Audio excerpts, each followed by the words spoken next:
आप देख रहे हैं न्यूज इंडिया, आपके साथ मैं रचना बंसल। बिहार में चुनाव है और भगवाए हिंद की भी गूंज है। दरअसल आने वाले विधानसभा चुनाव में कई सियासी मुद्दों की बौछार है, लेकिन देश को हिंदू राष्ट्र बनाने का संकल्प अब नया नहीं है, बल्कि ये लोगों की जुबान पर आ गया है। बागेश्वर धाम के बाबा धीरेन्द्र कृष्ण शास्त्री पटना के गांधी मैदान में सनातन महाकुंभ नाम से आयोजित ऐतिहासिक कार्यक्रम में हिस्सा लेने के लिए पहुंचे थे। इस कार्यक्रम में धीरेन्द्र कृष्ण शास्त्री समेत देश भर के साधु संत हिस्सा लेने के लिए पहुंचे, यानी कि उनकी मौजूदगी रही। यह कार्यक्रम भगवान परशुराम के जन्मदिन के मौके पर आयोजित किया गया था, जिसका आयोजन पूर्व केंद्रीय मंत्री अश्विनी चौबे ने किया। बिहार के दोनों डिप्टी सीएम की मौजूदगी में बाबा बागेश्वर ने गजवाए हिंद का जवाब भगवाए हिंद का नारा देकर दिया। एक बार फिर से पटना की धरती से हिंदू राष्ट्र की आवाज को बुलंद किया गया। सवाल ये कि क्या बिहार में चल रहे सियासी मुद्दों में भगवाए हिंद का एजेंडा भी शामिल होगा? इस पर करेंगे आज बात कि क्या बिहार में चली आ रही जातिवादी की राजनीति को अब राष्ट्रवाद की दिशा मिल गई है। बात करेंगे, खास मेहमान भी हमारे साथ में जुड़ेंगे, लेकिन उससे पहले धीरेन्द्र कृष्ण शास्त्री ने बिहार की धरती से क्या कहा और साथ ही साथ जगत गुरु राम भद्राचार्य की आवाज में कौन सी गूंज सुनाई दी, दोनों को सुनिए। बिहार के पागलों, अब एक बात गांठ बांध लो, पूछो क्या हम सब हिंदू? हम सब हिंदू, इसलिए हम सब आज सनातन महाकुंभ के इस पर्व पर कहीं जातिवाद की लड़ाई चल रही, हमारी एक ही प्रार्थना है, हिंदुओं को घटने मत देना, हिंदुओं को कटने मत देना। हिंदुओं, जात पात से ऊपर उठकर राष्ट्रवाद के लिए जीना। यदि राष्ट्रवाद के लिए नहीं जियोगे तो इस देश को बहुत सी ताकतें गजवाए हिंद बनाना चाहती हैं, और बिहार के पागलों, हमारा एक ही सपना है, भगवाए हिंद होना चाहिए। अगर हुआ मेरे धर्म पर घात तो मैं प्रतिघात करूंगा, क्योंकि मैं हिंदू हूं, सिर्फ हिंदुत्व की बात करूंगा। इसी बिहार में वक्फ बोर्ड को समाप्त करने की मुहिम चलाई जा रही है, शरिया कानून को तोड़ने की मुहिम चलाई जा रही है। मैं घोषणा करता हूं कि मैं आचार्य हूं, अब वक्फ बोर्ड कभी नहीं हटेगा। फिर कह रहा हूं, रगड़ लो जितनी नाक रगड़ते बने, कोई बात नहीं। कि जो वही भारत में राज करेगा जो वंदे मातरम कहेगा। जिसको वंदे मातरम कहना है, भारत पर राज्य वही करेगा। अब ये नहीं चलेगा कितना बांटोगे, जहां देखो वहां आज खून की नदी बह रही है, जहां देखो वहां विवाद चल रहे हैं, जहां देखो वहां तनाव बढ़ता जा रहा है। पर हमको डरने की आवश्यकता नहीं है। बिहार की धरती से आज जो हुंकार सीधे तौर पर सुनाई दी, उसमें भगवाए हिंद का जिक्र था, उसमें हिंदू राष्ट्र का जिक्र था, और हिंदुओं के हितैषी बनकर ही वहां मौजूद धर्म गुरुओं ने बयान दिए। अब आने वाले बिहार चुनाव पर इसका असर क्या होगा, देखना दिलचस्प रहेगा, क्योंकि एमवाई समीकरण कई बार खेल बिगाड़ भी दिया करते हैं। और ये सीधे तौर पर जिस तरह से बयानबाजी हुई है, ओपोजिशन पार्टी के लिए ये निशाना साधने जैसा था। मेरे साथ में अलग अलग मेहमान जुड़ेंगे, एक एक करके। अवधेश कुमार जी जुड़ेंगे वरिष्ठ पत्रकार के तौर पर, हिमांशु जी पॉलिटिकल एक्सपर्ट के तौर पर जुड़ेंगे, साथ ही स्वामी सदानंद जी भी मेरे साथ में जुड़ने वाले हैं। उससे पहले फाजिल अहमद जी भी मेरे साथ में मुस्लिम एक्टिविस्ट के तौर पर जुड़ गए हैं। आप सभी का स्वागत। अवधेश जी, आवाज मेरी आ रही है आपको? मुझे तो आवाज मिल रही है, जी आपको मिल रही है? अवधेश जी, मुझे आपकी आवाज आ रही है। मुझे बताइए, बिहार की धरती से आज ये जो भगवाए हिंद का नारा आपने सुना और हिंदू राष्ट्र की गूंज सुनाई दी, इसका असर आने वाले चुनावों में कैसे देख रहे हैं? इस सभी घटनाओं को चुनाव की दृष्टि से नहीं देखा जा सकता। बिहार यद्यपि चुनाव के मुहाने पर है और जितनी भी राजनीति हो रही है, जो घटनाएं घट रही हैं, उस सबको चुनाव की दृष्टि से देखा जाता है। अब इस समय तो इस कार्यक्रम के आयोजक अश्विनी चौबे थे और उनका उनका ये कार्यक्रम था, और इस समय आपको मालूम है कि वो भारतीय जनता पार्टी में भी कहीं नहीं है, और पिछले दिनों एग्जीक्यूटिव की मीटिंग्स में भी आए भी थे, लेकिन उनको कुर्सी नहीं मिली तो चले गए थे। और इसमें स्वामी राम भद्राचार्य जी को आपने सुना ही है, बागेश्वर बाबा सुनी है। तो ये जो कुछ बोल रहे हिंदू राष्ट्र के बारे में, पहली बार नहीं बोल रहे हैं। भी जहां जा रहे हैं सभाओं में ये बात कर रहे हैं। पिछले मेरे ख्याल से 3 वर्ष से इस विषय पर बातचीत कर रहे हैं। हाँ। लेकिन पिछले दिनों वहां जिस ढंग से इमारतें शरिया के मंच से और वक्फ कानून को लेकर के जो वहां भाषण हुए, जो कार्यक्रम हुए, उससे जरूर प्रतिक्रिया बिहार में है। और वो प्रतिक्रिया यह है कि जो वहां भाषण हुए, जिसको एकदम फायरी स्पीच कहते हैं, कि उसमें कैसे मुसलमानों के विरुद्ध ये पूरा शासन है, मस्जिदें छीन जाएंगी, ये पूरा मस्जिद पर कब्जा, कब्रिस्तान पर कब्जा, हमारे नमाज पढ़ने बंद हो जाएंगे। और वहां तेजस्वी यादव जी ने जो कहा कि हमारी सरकार आई तो कूड़ेदान में फेंक देंगे, तो उसका जरूर उससे एक रिएक्शन है वहां के लोगों के अंदर। और उस रिएक्शन में अगर ये कार्यक्रम हुआ है तो ये फिर एक हिंदुओं का वह वर्ग जो इस समय जरा अपने धर्म संस्कृति को लेकर ज्यादा जागरूक हुआ है, कुछ लोगों में थोड़ी प्रखरता बढ़ी है, उसके अंदर ये भाव थोड़ा पैदा हो सकता है। लेकिन इसको तत्काल पूरी तरह चुनाव की दृष्टि से मैं नहीं देख सकता हूं। ये कार्यक्रम था और ये कार्यक्रम लगातार अश्विनी चौबे जी का चल रहा है। दिल्ली में भी हुआ था, वहां भी कर रहे हैं। उनकी एक रथ यात्रा भी इस बीच निकली थी और वो लगातार सनातन संस्कृति के नाम पर काम कर रहे हैं। तो वो ये कार्यक्रम था। अच्छा, ये कार्यक्रम तो था। आपने कहा कि पिछले इतने टाइम से हिंदू राष्ट्र की मांग और बात तो कर ही रहे हैं बागेश्वर बाबा या फिर स्वामी राम भद्राचार्य, ये बात ठीक है। लेकिन चूंकि बिहार की धरती पर हुआ और बिहार में ही चुनाव है, इसलिए ज्यादा तूल पकड़ रहा है। साथ ही साथ धीरेन्द्र शास्त्री ने एक और बात कही। उन्होंने कहा जो जातिवादी की राजनीति करते हैं उन पार्टियों के साथ मैं नहीं हूं, मैं उस पार्टी के साथ हूं जिसमें हिंदू हैं, हिंदुओं के हित की बात है। नहीं, उन्होंने कहा है। और ये इस समय एक साधु संतों का एक बहुत बड़ा वर्ग है, क्योंकि भारत में जब से भारतीय जनता पार्टी स्वयं बहुमत में आई है, यद्यपि 2024 में उसको अपने बहुमत नहीं मिला है, गठबंधन के साथ है, तब से एक बड़ी कोशिश देश में के अंदर भी और बाहर की शक्तियां भी कि इस देश के लोगों को जाति के आधार पर बांटो। जो कांग्रेस कभी जाति जनगणना के विरुद्ध, जिसकी कैबिनेट ने प्रस्ताव पारित करके और अंग्रेजों द्वारा शुरू किए जाति जनगणना को रोका था, उसके राहुल गांधी जी इस समय जाति जनगणना की मांग कर रहे हैं। और पुराने समय के जो अतिवादी वामपंथी थे, नक्सलियों की तरह, जिसकी जितनी संख्या होगी उसको उतना वितरित करेंगे, बात कर रहे हैं। तो ये एकदम अभी कई ऐसी घटनाएं हुई जिसमें जातियों में बांटने की कोशिश है। उससे जो हिंदू एकता की बात करने वाले हैं या राष्ट्रीय एकता की बात करने वाले हैं, वो सब लोग इस बात के समर्थक हैं कि देश में जाति के आधार पर बांटने की जो राजनीति है वो समाज को कमजोर करता है, देश को कमजोर करता है। ऐसे लोगों को लोग वोट न दें तो इस प्रकार की राजनीति हतोत्साहित होगी। तो बागेश्वर बाबा ने ये भी बात पहली बार नहीं बोली है, लगातार बोल रहे हैं।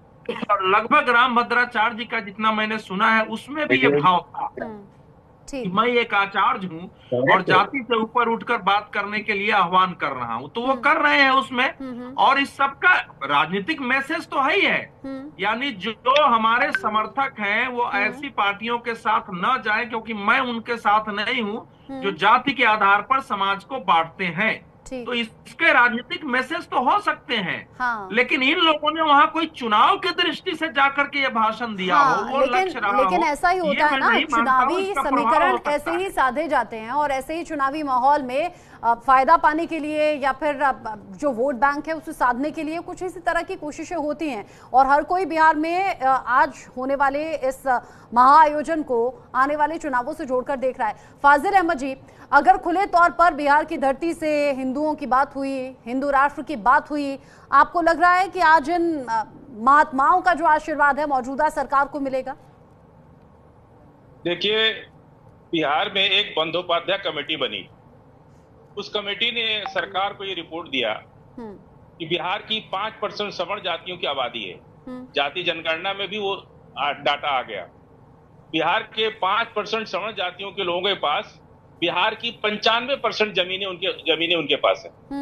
यानी पूरा दलित, ओबीसी, एससी, एसटी, आदिवासी किसी के पास घर बनाने को जमीन नहीं है, जिसके चलते बिहार के लोग सबसे ज्यादा पलायन करते हैं और दिल्ली में आके फुटपाथों को सोते हैं और पूरे देश में जाके मजदूरी का काम करते हैं। आज भी वहां पे जमींदारी उन्मूलन अधिनियम लागू नहीं है। दलित, ओबीसी, एससी, एसटी के पास 1 बीघा भी जमीन नहीं है। 1 बीघा तो छोड़ दीजिए, 1 कट्ठा जमीन नहीं है घर बनाने के लिए। मेरी आवाज आ रही है आपको? हाँ, बिल्कुल आवाज आ रही है। तो अब बात ये होती है कि संसाधनों पे जिसका कब्जा है, जो शासन पे कब्जा बनेगा तभी संसाधन पे कब्जा बनेगा। 5% जो सवर्ण जातियां हैं वो हिंदू हो सकती हैं, लेकिन आदिवासी, दलित, पिछड़ा, अभी तो ये संविधान का देश है, तो यादव जी की चुटिया काट के उनको मूत्र विसर्जन किया जा रहा है। कल हिंदू राष्ट्र हो जाएगा तब ये लोग क्या करेंगे? मुगलों से पहले तो ये देश हिंदू राष्ट्र ही था ना। जब जो है दलितों को पैर में चप्पल पहनने की आजादी नहीं थी, थूक की आड़ी उनका जबान काट लिया था, तो उनके कान में शीशा पिघला के डाला जाता था। उनको प्रॉपर्टी का राइट नहीं था, उनको पढ़ने का अधिकार नहीं था, उनको पैर में चप्पल पहनने का अधिकार नहीं था। उनका जीवन जैसे उतना नरकी जीवन ये लोग जिला दिए। बड़ी मुश्किल से सरकार बनी, बदली, अंग्रेज आए चले गए। आज संविधान का देश है। ये लोग जब हिंदू राष्ट्र की बात करते हैं तो क्या संविधान को बदल करके वैसे ही राष्ट्र बनाना चाहते हैं जहां महिलाओं को अधिकार नहीं? सवर्ण जाति की महिलाओं को भी उस समाज में अधिकार नहीं था। इसीलिए पूरे प्रदेश में ये लोग जब फेल हो गए, जिस तरह इन्होंने अन्ना हजारे को उतारा था 2014 में भ्रष्टाचार का मुद्दा लेकर के, तब सरकार चूंकि कांग्रेस की थी तो भ्रष्टाचार का मुद्दा चला। अब बिहार में भी इनकी सरकार है और दिल्ली में भी इनकी सरकार है, तो भ्रष्टाचार की जब बात करेंगे तो उंगली इनके ऊपर ही उठेगी। अब इन्होंने क्या किया है कि अब धर्म का कार्ड खेला है। धर्म को आधार बना करके कि हिंदू राष्ट्र की बात करो, हिंदू की बात करो। तो शायद ये बात इन लोगों को नहीं पता कि अब समाज जाग चुका है। आदिवासी हिंदू नहीं है, पिछड़ी जाति के लोग हिंदू नहीं है। सिर्फ 5 से 7% सवर्ण जातियां जो है वही भाजपा की बात करती हैं। रहा सवाल वक्फ बोर्ड एक ऐसा कानून है, कानून बनाया सरकार ने। अगर किसी को लगता है कि ये कानून हमारे खिलाफ है तो निश्चित रूप से भारत का संविधान उसे प्रदर्शन करने का अधिकार देता है। आपको बुरा क्यों लग रहा है भाई? आपका क्या जा रहा है? वक्फ बोर्ड में जो कुछ भी है वो मुसलमान का है। आपसे तो हम कुछ छीन नहीं रहे या आपसे तो हम कुछ मांग नहीं रहे। अगर सरकार ने कोई ऐसा कानून बनाया है जो हमारे लिए ठीक नहीं है, ये तो सब लोग करते हैं। कितनी बार भारतीय जनता पार्टी ने भारत बंद किया, 4 महीना जम्मू कश्मीर हाईवे बंद करके रखा। जब न्यूक्लियर पावर प्लांट की बात यूपीए 2 में हुई तो पार्लियामेंट को 3 महीना बंद करके रखा। ये तो डेमोक्रेसी में विपक्ष को अधिकार है अपनी बात करने का। फिर इतना बुरा मान जाते हैं कि वक्फ बोर्ड पे ऐसा। राम भद्राचार्य ने इसके पहले खुलेआम कहा था कि हमारे चेलों को नौकरी दे दो। जिस तरह से अब ये लोग नौकरियां भी मठ मंदिरों से बांटी जाएंगी। अब कोई देश में कानून नहीं बनेगा। अब कह रहे हैं कि वक्फ बोर्ड हम नहीं खत्म होने देंगे, वक्फ बोर्ड खत्म नहीं होने देंगे, हमारी गारंटी है। अब ये सुप्रीम कोर्ट से भी ऊपर हो गए, ये सरकार से भी ऊपर हो गए। ठीक है, ये जो बात है वक्फ कानून को लेकर भी राजनीति होते हुए देख ली, और राजनीति से जाति जो कभी जाती नहीं वो अब धर्म पर आती हुई नजर आ रही है। बिहार की सरजमी पर जो कुछ कहा गया या जिस तरीके का आयोजन हुआ उसके बाद तो यही लग रहा है। और ऐसे में मौजूदा सरकार पर ही सवाल उठाना पूरी तरह से जायज नहीं होगा, क्योंकि ऑपोजिशन पार्टीज जो हैं वो भी तो MY समीकरण साधती हैं। यहाँ जाति के हिसाब से अलग अलग पार्टी में ऐसा लगा है कि वोट बैंक लगभग बटा हुआ है। मेरे साथ इस पर बात करने के लिए हिमांशु जी भी जुड़ गए हैं राजनीतिक विश्लेषक के तौर पर, और साथ ही स्वामी सदानंद जी भी मेरे साथ में जुड़ गए हैं हिंदू धर्म गुरु के तौर पर। सदानंद जी, पहले आप बताइए, बिहार में जो आयोजन रखा गया, जो हिंदू राष्ट्र की बात हुई है, आपको भाई? जी, सबसे पहले आप सभी लोगों को बहुत बहुत साधुवाद। भारत सर्वप्रथम प्राचीन काल से ही हिंदू राष्ट्र रहा है और रहेगा। वैसे कुछ लोगों को यदि समझ में नहीं आता हो तो वो उनका प्रश्न है, परंतु ये जितने भी भारतीय परंपरा है वो सभी यहाँ जितने भी लोग रहते हैं वो सभी हिंदुस्तानी हैं, और हिंदुस्तान में रहने वाले सभी लोग हिंदू ही हैं। इसमें किसी प्रकार का कोई भी व्यक्ति यदि कुछ वार्तालाप करते हैं तो उनके अलग अपना एक समझ है। और हिंदू होना बहुत अच्छा है। सभी लोग हिंदू में सबसे बढ़िया सूत्र है कि ये रामराज की कल्पना। और रामराज में कहा गया है कि जाति पाति पूछे नहीं कोई, हरि के भजे से हरि के होई। इससे बढ़िया सूत्र और कुछ भी नहीं हो सकता है। बाकी वैसे व्यक्ति को अपने कुछ काम करना हो, कुछ उससे लाभ लेना हो, तो उसको कटाक्ष करना वो उसका स्वभाव हो सकता है या अपना कुछ प्रयोग हो सकता है। परंतु बाकी जितने भी प्रकार की व्यवस्था हमारे यहाँ बनाई गई है वो बड़ी सराहनीय है, समाज उपयोगी है और सभी के लिए हितकर है। सभी लोग यदि इसको पूरी तरह से समझें और जानें और जिए तो सभी के लिए ये बहुत उपयोगी है। क्योंकि भगवान राम इस जन के लिए सभी के घर तक अपने पैदल जा करके, जिसमें कि पैर में चप्पल जूते भी नहीं पहने थे, और वो शबरी के यहाँ तक पहुंच गए, केवट के यहाँ तक पहुंच गए और वहां जंगल में जा करके सभी के पास में जा करके अपने इस व्यवस्था के बारे में उन्होंने चर्चा किया, सभी लोगों से मार्गदर्शन लिए और उसी मार्गदर्शन पे चल करके, उसी का नाम सनातन है जिसमें सभी लोगों का हित संयुक्त है। इसीलिए सनातन सबसे श्रेष्ठ माना जाता है। और संतों का जो मांग है, संतों का जो कहना है वो यही है कि हम लोग आज तक किसी के ऊपर में, आज तक हम लोगों को लोग गुलाम करके रखा, लेकिन हम लोगों ने आज तक किसी के ऊपर चढ़ाई नहीं किया। राम के समय में भी हमारे यहाँ लोग आक्रमण किए, हमारे देश पे आक्रमण किए। राम शक्तिशाली होने के बावजूद भी, राम शक्तिशाली होने के बावजूद भी हमने किसी के ऊपर आक्रमण नहीं किया। और आज यदि लोग, कुछ लोग हैं अपनी स्वाभाविक स्वरूप से, अपने स्वभाव के अनुरूप यदि कुछ बोलते हैं, कुछ कहते हैं, तो वो भी ये रामराज का हमारे यहाँ स्वरूप है कि उनको भी बोलने का और सोचने का और कहने का एक सुंदर अधिकार दिया गया। ये भी सनातन ने दिया है। हमारे यहाँ तो राम जी के यहाँ तो उनकी सभा में तो एक कुत्ता भी जाकर के अपना प्रश्न को पूछता है और उसको भी न्याय दिया जाता है। ठीक है। तो बिहार में जहाँ पर की खूबसूरती है, बिहार में जहाँ पर ये बड़ा आयोजन रखा गया, जहाँ पर अलग अलग धर्म गुरुओं ने और महान आत्माओं ने बड़ी बड़ी बातें कही, वहीं पर अपराध भी रुक नहीं रहा है। और एक हत्याकांड जो कि लगातार दिन भर चर्चा में रहा है, उस पर भी हमें आना चाहिए। रामराज की बातें या फिर लॉ एंड ऑर्डर की बातें या मजबूत व्यवस्था की बातें, ये तब अच्छी लगती हैं जब सब कुछ बेहतर रहे और सब कुछ ठीक रहे। हिमांशु जी, अगर देश के किसी भी हिस्से में हिंदू राष्ट्र की बात होती है तो आपको लगता है कि होनी चाहिए? जी, मेरी आवाज आ रही? आ रही है आपकी आवाज जी।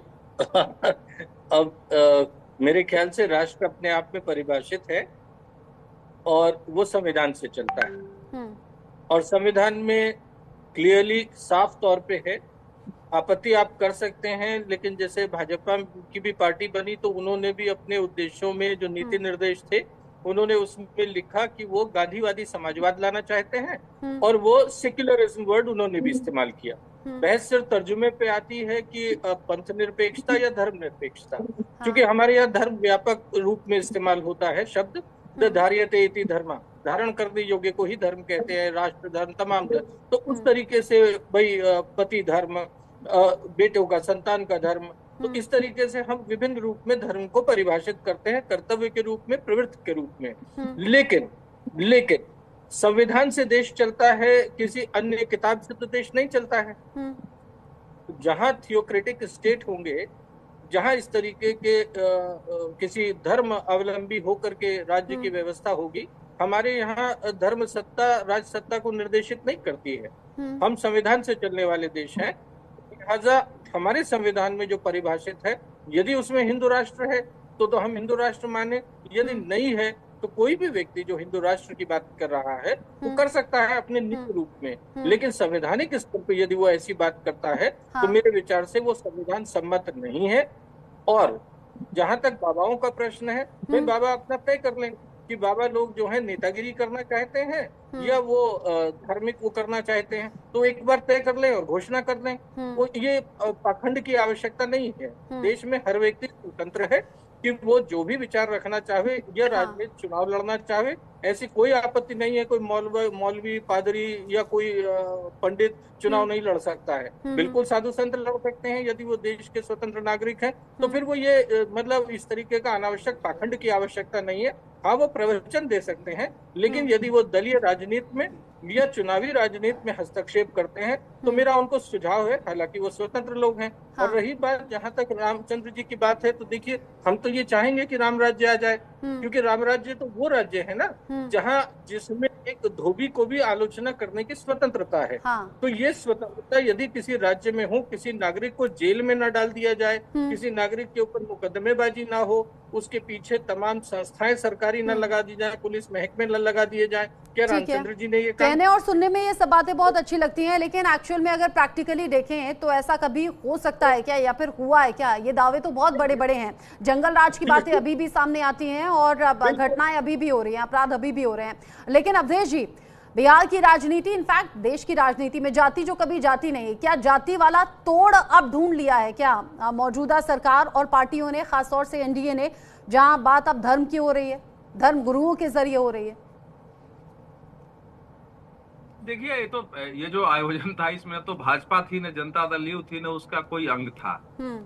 एक स्वतंत्र कार्यक्रम था देश भर में। अच्छा, आप ये तो कह रहे हैं कि ये एक धार्मिक कार्यक्रम था। मेरी बात तो सुनिए अवधेश जी, धार्मिक कार्यक्रम तो था, लेकिन धर्म गुरु अगर पॉलिटिकल पार्टीज की बात करें तो फिर सवाल तो उठेगा ना। वो कह रहे हैं कि जो जातिवाद की बात करते हैं उन पार्टियों के साथ में नहीं हूं, मैं उस पार्टी के साथ में हूं जिसमें हिंदू हैं। आप सोचिए ना, ये तो सीधे सीधे बायसनेस हो गई और राजनीति पर बात वो खुद कर रहे हैं। नहीं, सबको अधिकार है। बायसनेस कैसे, क्या कहते हैं कि जो जाति में बांटते हैं मैं उसके साथ हूं? ये तो बिल्कुल ये अगर किसी राज्य में चुनाव नहीं वहां भी जाके बोलेंगे, लेकिन चूंकि बिहार में चुनाव है तो उस दृष्टि से हम इसको देख रहे हैं। लेकिन मेरी जानकारी में ये किसी पार्टी का कार्यक्रम नहीं था, आगे और भी ऐसे कार्यक्रम होंगे। लेकिन अब आते हैं कि इस समय क्या एक माहौल है। बिल्कुल देश में, मैं कह रहा हूं, देश में हिंदुत्व को लेकर हिंदुओं के अंदर एक व्यापक समूह के अंदर एक जागरूकता बढ़ी है। लेकिन यहाँ कुछ बातें ऐसी कही गई जो घोर आपत्तिजनक भी है, अस्वीकार है और उसका कोई आधार भी नहीं है। यहाँ ऐसा कैसे किया गया कि किसी मतलब आप अगर भारत के संस्कृति को देखेंगे तो किसी समय यहाँ तक कि ऋग वेद की रचनाएं महिलाओं के द्वारा की गई है। महिला ऋषि है, कोई उसकी पंक्ति उलट ले केवल उसको पता चल जाएगा उस समय से आज तक। ये बात सही है कि छुआछूत और ये सब 200-250-300 सालों में हुआ है और उसका परिणाम हिंदू समाज भुगत रहा है। लेकिन उसको ये प्रकार से करना कि भैया हिंदू राष्ट्र में तो ये सब था, इस प्रकार की बातें करने का अर्थ है कि आपको या तो पता नहीं है या जानबूझ करके। भाई किसी मजहब के मैं विरुद्ध नहीं हूं, आपको अपने मजहब का अपने तरीके से जीने, उपासना अपने तरीके से अपना कर्मकांड करने का अधिकार है।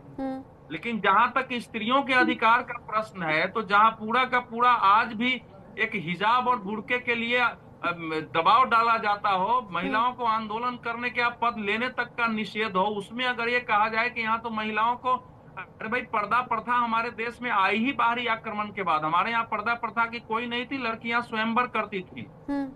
और जिस शूद्र की बात कर रहे हैं तो व्यास ऋषि जो है क्या थे, वो एक मल्लाह की पत्नी के पुत्र थे और 18 पुराण की रचना की। वाल्मीकि आज दलित के माने जाते हैं, उनकी रामायण पूरा देश में संस्कृत का पहला श्लोक रचने वाले वाल्मीकि को माना जाता है, संस्कृत का। तो ये बिना ज्ञान के, और हमारे यहाँ जिनको ये पिछड़ी जाति कह रहे थे, अधिकार नहीं है, पिछड़ी जाताओं के मतलब यहाँ तक कि अंत में जो 539 रियासतों का विलय हुआ उसमें भी पिछड़ी जाति के राजा थे।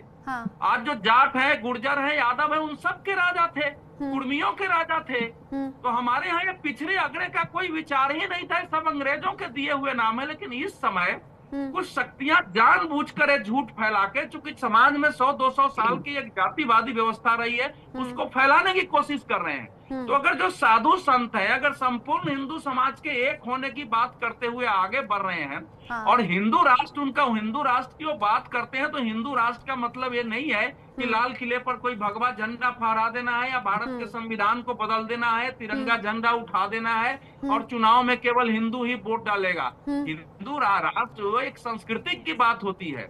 इस राष्ट्र का स्वभाव ऐसा हो जाए जिस स्वभाव में सभी धर्मों के प्रति लेकिन जब हिंदू राष्ट्र सुना जाता है या उसका दावा किया जाता है तो ऐसे जो गैर हिंदू हैं वो तो इनसिक्योर हो जाते हैं ना, वो फिर सवाल पूछने लगते हैं कि हम कहां जाएं। और कुछ अति उत्साही जो राजनेता होते हैं वो तो ये तक कह देते हैं कि जाओ तुम पाकिस्तान चले जाओ, और इसीलिए मामला गर्माता भी है और आपस में टकराव भी बहुत ज्यादा बढ़ता है। आप सभी मेरे साथ में रहिएगा, अवधेश जी आगे आप अपनी बात पूरी कीजिएगा, आप सभी मेरे साथ में रहिएगा। बहुत छोटा सा ब्रेक यहां पर ले रहे हैं, लौटेंगे तो अवधेश जी आप अपनी बात पूरी कीजिएगा।